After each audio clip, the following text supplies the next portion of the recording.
Student, ये आप लोगों का जो है क्वेश्चन नंबर 4 है।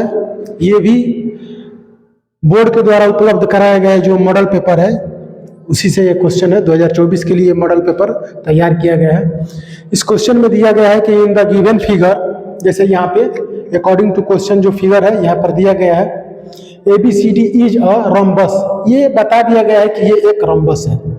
इसके बाद इसमें जो एक्स वाई का वैल्यू है इसे हमें फाइंड करना है। स्टूडेंट, रोम्बस से रिलेटेड जो प्रॉपर्टीज होती हैं अगर वो आपके माइंड में फिट है तो इस क्वेश्चन को आप मेंटली ही कैलकुलेट कर सकते हैं। जैसे कि यहाँ पर सिर्फ और सिर्फ एक ही प्रॉपर्टी अप्लाई होगी, उसी के बेस पे हम निकाल लेंगे इसका आंसर।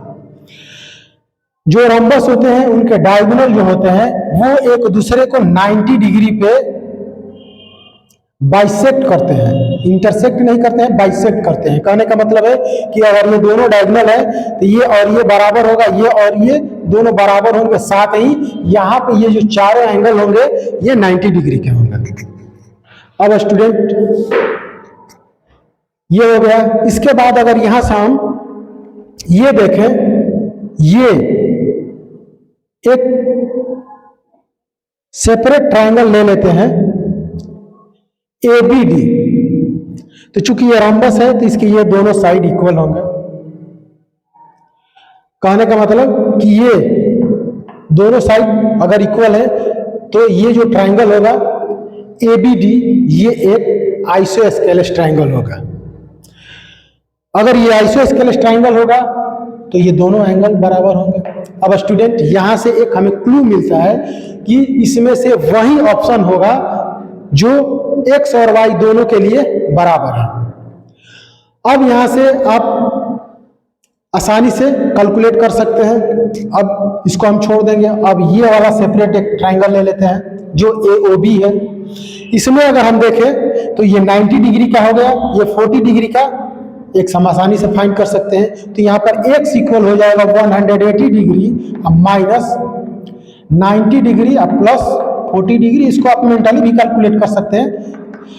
यहाँ पे हम चूंकि अवेलेबल है तो हम कर रहे हैं, नहीं तो मल्टीपल चॉइस अगर मान लीजिए कि एग्जाम में आ रहा है, अगर आप घर पे बढ़िया से प्रैक्टिस करेंगे तो इसको आप आसानी से मेंटली कर सकते हैं।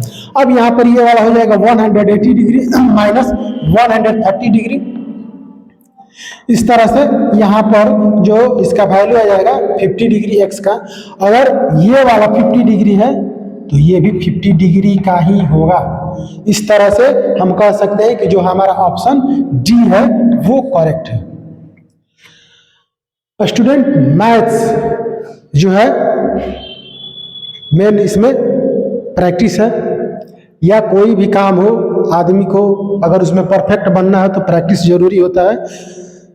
तो जैसे ये मल्टीपल चॉइस क्वेश्चन है तो आप मल्टीपल चॉइस क्वेश्चन को भी आप घर पे प्रैक्टिस करने की कोशिश कीजिए। कहने का मतलब है कि उनसे रिलेटेड कॉन्सेप्ट समझने की कोशिश कीजिए।